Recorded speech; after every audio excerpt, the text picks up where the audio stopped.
Good morning. Okay.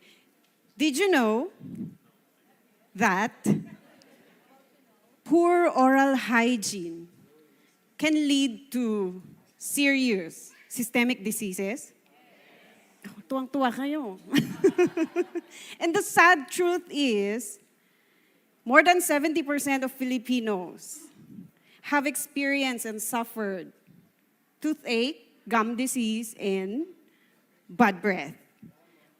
Tama? Sino po ba dito ang hindi pa naka-experience ng toothache, gum disease, or gingivitis, or bad breath? Meron po ba? Really, that's 100%. That's more than 70%. So, it's serious, but it's often neglected.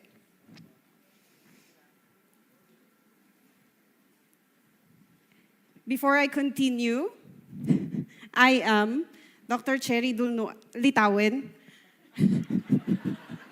For those who know, I am Dr. Cherry Litawin. I am a licensed dentist for 17 years. 10 years I spent in the government. And from 2018 to present, I practice my own private clinic in my hometown, La Trinidad, Benguet. And I am also an 8-year-old Atomian, and I'm the center head of Alpha Center, La Trinidad, Benguet. Yes, so with that introduction a while ago, what if I told you that when you improve on your oral hygiene, you can prevent those serious diseases from happening and from worsening? Yes, marami pong tumatango.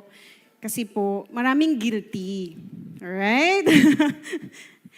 So today, I would like to discuss to you the very products why I joined Atomy in 2016. And these products is very closely related to my profession. These products of Atomy, I believe, can, when used properly, can improve our quality of life. Do you agree? Yes. It's the same as true with the medical doctors who presented in the past success academies. I, for one, stand here and can attest that the Atomy products can improve our quality of life. So let's start with the very basic product, which is, for me, this is the gold standard toothbrush because of its gold-infused bristles. All right? As you can see, it is made of very fine, very soft, but sturdy bristles in such a way na natatanggal po niya yung air, yung mga tinga, those food impacted in between those teeth that are hard to reach by your usual toothbrush in the past. But only Atomy was able to do that, as per my personal experience. And this gold powder, 99.9%, that is infused in the bristles of this toothbrush, is not something that protects your teeth from bacteria. It actually protects itself. It protects the bristle, making it antibacterial. All right? So don't confuse. Para kahit saan nyo siya ilagay, kung ano pong nakasanayan ninyo, ay hindi siya madaling kapitan at hindi magkaroon ng growth ng bacteria na siya pang maidadagdag sa already marami ng overpopulated na bacteria na ating bunganga. Alright? And it even has this very clear, this clear handle na napakadaling linisan. You just wipe it off after you brush. It's not going to induce the growth of molds, di ba? If you live in a place like sa amin sa bundok, madalas po kami magkaroon ng molds, no? Kahit saan, pati sa handle ng toothbrushes, pati yung, most especially the one made of rubber. So I ditch all of that. And then it has this round-ended head. As you know, whenever you try to reach the corner, the back part of your teeth, of your mouth, di ba bumabangga? If you've ever tried the square-ended toothbrush, ours is rounded in such a way na pwede niyang linisan yung area na yun without hurting that particular part. Alright? Yes. Pinapalakpakan po yan. And one thing I like about Atomy is it gave us these 3 different sizes that can fit different age groups. Of course, we have the one for adults, and most of us, I believe, is using this one, right? It comes in 4 colors, buy 2, that's 8 pieces of toothbrush in a box. All of them comes in 8 pieces in a box. You can change your toothbrush even every after a month. And hindi mo pa ubos yung isang box. It's only how much. And this toothbrush, you can even share to your family and friends. Napakaganda po ng toothbrush na to. And for this, wala namang strict na ano po, but it's just a suggestion. 13 years old and above, you can use the adult toothbrush. For those mga 7 to 12, hindi na sila masyadong bata, pero hindi pa rin sila adult. They can use the compact and the one for the kids. You know, I love that one because why? As a dentist, in order to change yung statistic na na-mention ko kanina, in fact, already 100% experiencing dental problems, we start with the young ones. Kahit nga nasa sinapupunan pa sila. So anyway, young ones really need a lot of motivation, di ba? Kaya may mga toothbrush na made of cartoon characters, the toothpaste made of fruity flavors, those kind of things. Our Atomy company come up with a actually very good toothbrush. Ang ganda ng design niya. So most of the kids in my clinic love this toothbrush. It fits their hands so well. And nakakatuwa po, bilang isang dentista, na marinig yung nanay na sasabihin, Doktora, yung anak ko nagbabrush na po. Yes, because we are not just trying to deal with the problem, with the disease, but we are trying to build the habit. Para hanggang paglaki nila, dala-dala nila yung magandang habit na yan, kahit man lang sa pagtutoothbrush, alright? Of course, with that wonderful toothbrush, it should come with another pair, which is yung toothpaste. And dapat napakaganda rin ito. Sabi nga kanina, absolute quality and absolute price. Our Atomy Propolis toothpaste is a winner. This is like your nature shield, right? If the toothbrush is the golden standard, for me, this is the nature shield. Why? Propolis, its main ingredient, has so many protective features. Ang dami po niyang antis. Antibacterial, antifungal, antiviral, antiparasitic, anti-inflammatory, anti-so many kalaban ng ating bunganga. That is how powerful our propolis is. And I wouldn't, what do you call this? Hindi ako magtataka kung bakit during the COVID time, merong nagsabing they use this to combat the COVID, although it's not recommended because it has other ingredients that are not for that purpose.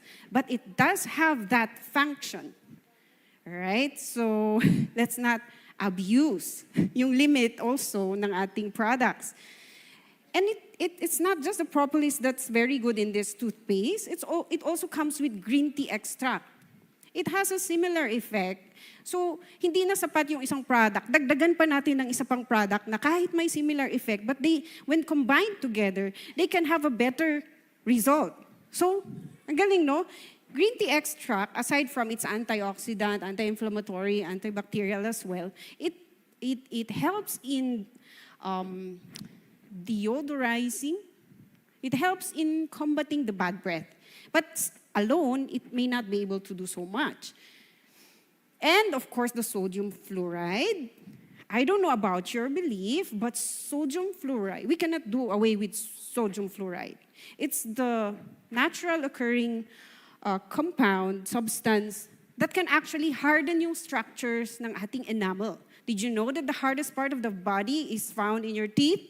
And it's called the enamel. But there is one weakness of enamel that is acid. So with the sodium fluoride, nare-repair siya for a certain period, okay? And then, another thing that I like about our toothpaste is the presence of xylitol. Xylitol is a sugar. What? Sugar? Nasa toothpaste? Yes po. What is so wonderful about xylitol is Whenever the bacteria eat on the xylitol, it does not produce acid, just like the other sugars. Oh, right? That is the role of xylitol. Pwede na po tayo umuwi at bumili na toothpaste and share the love. All right. So, hindi po ito preparation for the kids and for the adults, unlike the toothbrush, no? But we have yung mga mas economical ang ating 200 gram that comes in 5 packs. Mas matipid po siya. It's pampamilya. Hindi lang pampamilya, pang sports pa. And then we have yung smaller sizes. Kaya mas mahal siya, of course, we have to consider yung packaging, right? One of these size is equivalent to 4 of that small sizes. But it's okay, it's very handy and you can bring it anywhere you go. It's for the family and for the singles. Oh, pwede yan. Okay. And, of course, for the people who love to travel or who love to sleep, or your work requires you to sleep in many places, ito po ang bagay na bagay sa inyo. And then you bring it to your office, you bring it to your workplace, you bring it anywhere. You bring it to your school. Ito actually, product na to ang isa sa pinaka-saleable sa pinakaunang pasok ko po sa Atomy. Kasi natutuwa sila, it's almost like their first time to see a set of toothpaste and a toothbrush. And also comes with a floss. No, that floss, yung maliit po na yon, is very good for those, especially mga naka-braces. Kasi for most of us, hindi naman siya kakasya talaga. It's an interdental toothbrush. You can wash it, rinse it, and put it back to the case. It's also bendable. And parang free niya yan. So, tuwang-tuwa yung mga patient ko na may braces for this. Okay? Now, the toothpaste and the toothbrush alone are actually very good na, right? But I would like to add to my presentation today the supplements that can actually support our oral health. Would you like to know? Okay, let's go. All right. So first, we have the vitamin C. Alam nyo na po yan. But let me share to you kung anong function niya sa ating oral health. Anong role niya, right? Well, number 1, our vitamin C has this very pleasant taste. Na yung mga batang napakahirap bigyan ng vitamins. You give this one, magiging keep out of reach of children. Why? Baka akala nila orange juice, so they tend to take it again and again. So just give them once a day, that's enough. And it also has an added color food in there. 5 sa yellow food, tsaka 2 sa red food. For those nutritionists, alam niyo po kung ano yun. But it's an add-on to this vitamin C na very essential and helpful, hindi lang para sa oral health, kundi sa buong katawan. Ang vitamin C po, tinutulungan niyang mag-synthesize ng yung ating katawan ng collagen. And collagen is needed for the tissues like the gums, the bones, you know, those connective tissues, yung mga related sa medical, But in our mouth, in simple term, very helpful siya sa ating gums. Who among you experience bleeding gums? Lagi-lagi na lang namamaga, mamaya nagsisingaw, those kind of things. Or, feeling nyo humahaba yung ngipin nyo. Yun pala, umiiksi yung gums nyo. Okay? You have gingivitis, and the worst case is periodontitis. It involves not just the gums, but including the bones as well. This vitamins is very good for healing, for repair, and for prevention of such diseases. Yung mga nagpapabunot sa clinic, napansin ko po, napakabilis mag-heal ng gums nila. If I incorporate the vitamin C to their post-operative instruction. So we add that up. Pati yung mga after cleaning, mas mabilis yung healing ng kanilang gums. It's very evident. Okay? And of course naman, no doubt about the quality of our vitamin C. So just do with this. And then of course, nung nabanggit ko kanina na parang humahaba ang inyong mga ngipin, yun pala, nagkakaroon na po kayo ng bone loss. And pag nagkaroon ng bone loss, your gum follows. Kasi wala na siyang support. Underneath or kung saan naka-embed yung mga ngipin natin, it's not just gums, but there's a stronger structure which is your bone, na kapag your body start to experience some bone loss, evident din siya sa inyong gums. So, you need calcium for that. And you don't want na mangyari yon bago po kayong mag-take ng calcium. We advise that you take this as soon as possible or starting now if you didn't start yet, or please start it with the young kids, with your children. Yung hindi pa nagkakaroon ng bone loss, to prevent it from happening in the short future. Okay? So it enhances the bone of not just our gum and teeth, but our bone in general. And then, ang role din nitong calcium na to is tumutulong na neutralize ng acid kasi, we eat and then like I mentioned a while ago, the bacteria feed on the food debris that we did not clean, the sugar, and they produce more acid kaya nagkakaroon na ng tooth decay. Nawawala na yung tigas ng enamel, nagkakaroon na ng cavity. So, this calcium will help also in acid neutralization and remineralization. Kapag nanghihina yung ating enamel, with the calcium phosphate, nagkakaroon ng nagre-remineralize siya, tumitigas siya ulit. Okay? And then, it is paired with the vitamin D for faster absorption, better absorption, and the magnesium to help the vitamin D become more active. Okay? That's the role of this. Yeah, and of course, the smaller tablet is also good para sa mga bata na mahirap mong bigyan ng vitamins. And then, third supplement is the probiotics. Who among you here, kahit nagpapalinis kayo sa dentista, nagbabrush naman kayo lagi, sinusunod yung lahat ng instruction ng dentist. Yet, a close friend or partner of yours is complaining na may bad breath pa rin kayo. Have you ever experienced that? Yes. Because when all is clear in your mouth, of course, ang number one cause talaga ng bad breath, look into the mouth first. When everything is clear and clean, walang sirang ngipin, walang dumi, and then may persistent na bad breath, it could be coming from your sinuses or from your gut. The good thing with the probiotics of Atomy is it has this many good bacteria that works on our gut, and with that, pag na-deal na niya yung ating gut and brings it to a better health, better condition, usually naman nawawala yung bad breath. Okay? So before you say na meron kayong problema sa tiyan o yung bad breath nyo nagagaling sa tiyan or sa sinus, you clear first yung ating mouth. Okay? So these probiotics also have a pleasant taste. We have a member, a partner, ito ang napakabilis niyang i-dispose kasi she's a pharmacist. And she knows so well how good this product is. So even if they have yung supply nila na probiotics, ito ang dinidil niya, more than that brand. Okay? So because she already know how it works and how good it is. That's how we share love, right? We love whoever we love and then we give them the best product. Hindi yung cheap, alright? So from our gut health na ma-improve to our oral health, it usually manifests in a way na nawawala yung bad breath. Okay? The bad breath pag gutom ka, bad breath pag kagising mo, I say, those are normal. Kung nawawala din lang naman siya when you eat. Alright?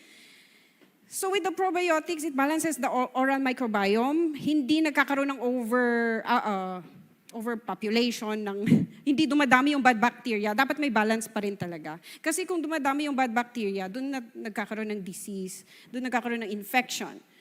So, this probiotics is very good if you have this problem, persistent problem with bad breath, alright? So, pro tips. Gusto niyo po bang malaman? We have the 2x2x2 rule and okay, I will go through them one by one. Oral prophylaxis po. 2025 na, nakapag-visit na po ba kayo sa inyong dentista? Yes, thank you for your understanding. Ang konti ng nag-yes. In a year, you should visit your dentist at least twice a year. I'm promoting my colleagues. Hindi para magkaroon sila ng pera, but why I'm telling this to you? So you can win them. Inuna ko na yun. So you can win them.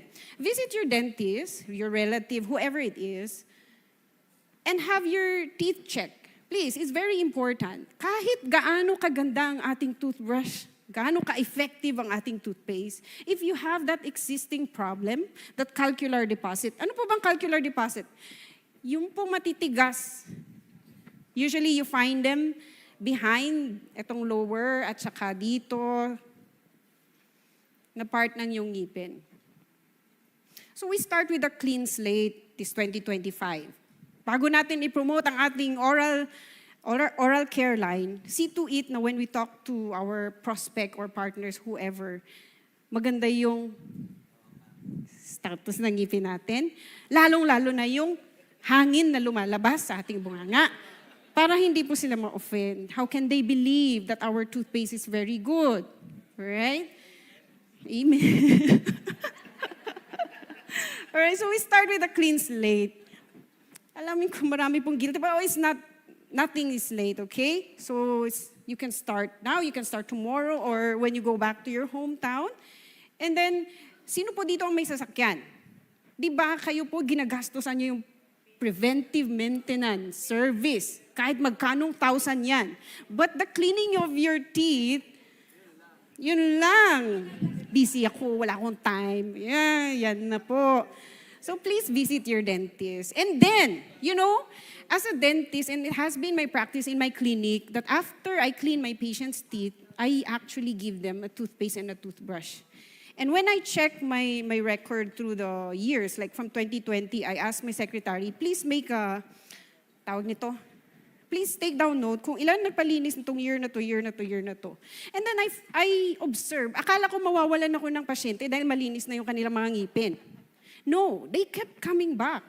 They kept coming back and they kept improving.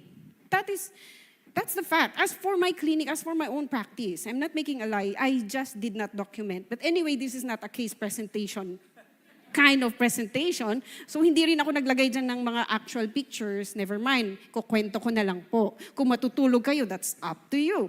So, nakakatuwa. And I'm parang ako naiiyak kasi nag-i-improve yung oral health ng aking pasyente. And I'm so glad. And I'm not afraid kung hindi siya babalik sa akin. I know babalik at babalik siya sa akin. Now, the way you're going to win your dentist is kayo po ang magbigay sa kanya ng toothpaste at saka toothbrush after nyong magpalinis. Right? Kung hindi pa siya atom yan, ha? I would love to see a lot of dentists here. I just don't know. Do we have another dentist in the house? Well, Doktora! Oh, tama po ba? All right, so I'll just continue. Thank you so much. Yes, you can win your dentist. You don't need to explain anything. Just say, ito pro tip to talaga. Sasabihin ko na, Doktora, yung tip. Doktora, thank you for cleaning my teeth. I have this very good toothpaste and toothbrush, and I'm giving it to you, try nyo po. That's all. You don't need to explain. And propolis ay ganito, ganyan. Alam na po yan ni Doktor. So, just give. Right? And then you just wait. Doktor, na-try nyo na po ba yung toothpaste? That's follow-up. Okay? Pro tip talaga itong binibigay ko po sa inyo. Next. Twice a day. At least twice a day. You can do 3 times a day. But is it correct? You're doing it, but are you doing it right? When you wake up in the morning, who among you brush your teeth? Oh, very good. That's less than half. We start with a new habit at Tomians. When we wake up in the morning, we try to brush our teeth. Especially po pag may mga anak kayo. You start it in your home, you start in the family that you're building para makita rin po ng mga bata. Para ma-wash off yung napanis na laway overnight. Because while we sleep and the fact na hindi naman natin 100% nalinisan yan during the night, in fact, baka nag-midnight snack ka pa. Nag-overtime yung mga bacteria para kainin at mag-produce ng acid, sirain yung ngipin. Tapos magtataka tayo, no? So, let's do that. And then before bedtime. Before bedtime is very important. Sometimes with the busy schedule, please never ever forget to brush your teeth before bedtime. And after that, do not eat whatever. Do not drink any. Water lang is okay. Like I said, while we sleep, the bacteria works overnight and overtime. Mas masipag po sila kaysa sa mga atomians para sirain yung ating mga ngipin. Right? Yes. If you haven't done it at bustiso na kayo, pwede nyo pa rin gawin. But it's very important, please, to pass on this message sa mga anak nyo, tsaka sa mga apo ninyo. And I tell you, we can change the statistics. 2 minutes. You think you're brushing for 2 minutes? Or more? More? Depende. The truth is, a lot of us, para tayong kumakarera pag nagbabrush. Ha? Tapos very vigorous. Late na ako. Pero pag nagsi-cellphone, nako, 2 hours na. Hindi na malayan tapos ng 2 hours. But when you brush, it's so fast. Please don't do that. Get a timer, set your phone, or if you have any clock, try to observe, am I really brushing for 2 minutes? And I tell you, baka halfway 1 minute pa lang nangangalay na yung arms ninyo. Magpatingin na kayo kay doktora. But yeah, please, ako rin, I check it myself. Sabi ko, naku, I'm brushing less than 2 minutes. Kasi I thought 2 minutes is just very short. But it is very important. Why? Within 2 minutes at least, nakukover nyo lahat ng surfaces. And did you know na meron pa dito? Dito sa loob, pag naglilinis po kami, marami po dito. Pag madalas, malinis naman sa harap, madalas. Pero sa loob, pag tinaas mo yung dila, nandun, naipon yung mga tartar build up. Ang dami na through the years. So magpalinis po kayo kay doktora. Ayan. And then, use small circular motion. Huwag niyo pong lalagarihin ito. Do not do a horizontal here. Over time, lalo yung mahilig at naniniwala pa rin sa matigas na toothbrush, nagkakaroon po dito ng caving in, nagkakaroon ng butas, then nagkakaroon ng sensitivity. Ala, bakit kaya? Through the years, kung gano'n ang practice po ninyo, masisira po yan. And your gums mag-shorten, may expose yung roots. Yun na naman si sensitivity, pangingilo. Oh, by the way, our toothpaste sa green tea extract, meron siyang component din na nakakatulong sa sensitivity. But it's not so strong. It's okay. Anyway, it's there. And what else? Dito, please include your tongue. Marami pong naiipon dito ng mga food debris. Mamaya babaho na. Okay? So please, hindi lang po ngipin ang meron sa ating bunganga. And then, ito po. Did you know that 30 minutes, at least 30 minutes after meal, doon pa lang kayo dapat pwedeng mag-brush? Ha, nagmamadali kasi ako eh. Oh, nagunguya pa lang kayo, andyan na yung toothbrush. Why? Please, give your mouth the time para mag-remineralize. Let the saliva do its job. God made our bodies so wonderful na merong mga ganitong features. Like I said, hindi naman kinakain ng bacteria ang ngipin. Kinakain niya yung mga food debris and sugar na nakastick dun sa tooth. Nagpuproduce siya ng acid at yun ang sumisira sa ngipin. The saliva has calcium phosphate that should be enough to remineralize pag na-attack ng acid yung ating tooth surfaces. So, also, it neutralizes acid. Give it time. Kung late ka na, meron naman tayong travel kit. Bring it to your work, dun ka na lang mag-toothbrush. Ang problema, pagdating mo sa work, kape. Kape agad, that's another acid. Okay? Like in the morning, what's the first thing you get? Is it your toothbrush or the coffee? Coffee, of course. Thank you for your honesty. Very good, Atomians. So, another important pro tip na gusto ko pong ibigay. Wala pong mga bata dito. But usually, our toothbrushing habit, we most likely got it from our parents. Kung nakikita natin ganyan mag-brush, malamang ganun din tayo mag-brush. At ganun din tayo nakikita ng mga anak nating mag-brush. Are we showing them that we are enjoying what we are doing? No. So, unconsciously, na-adapt nila yan. At paglaki nila, ganun din. So, we need to change. something in our practice. We have to show them how enjoyable it is to brush your teeth. Ano po? Wala po akong makitang, can somebody upload? That's true, ma'am. I was looking for a picture actually that can change this to the Atomy toothbrush. Anyway, I believe this is forgivable for you, Atomians. I already discussed the, so slow and gentle and careful, hindi nagmamadali.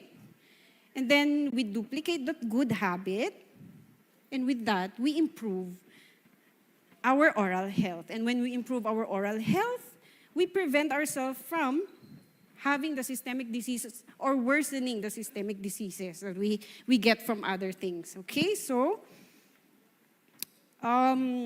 this is a gentle reminder. Bilang dentista po, dental treatment is not expensive. Hindi nga. Of course. If you go to the clinic na maganda ang ngipin nyo, wala namang problema yung ngipin ko, ba't ako pupunta sa dentista? Di ba ganon? No. Please.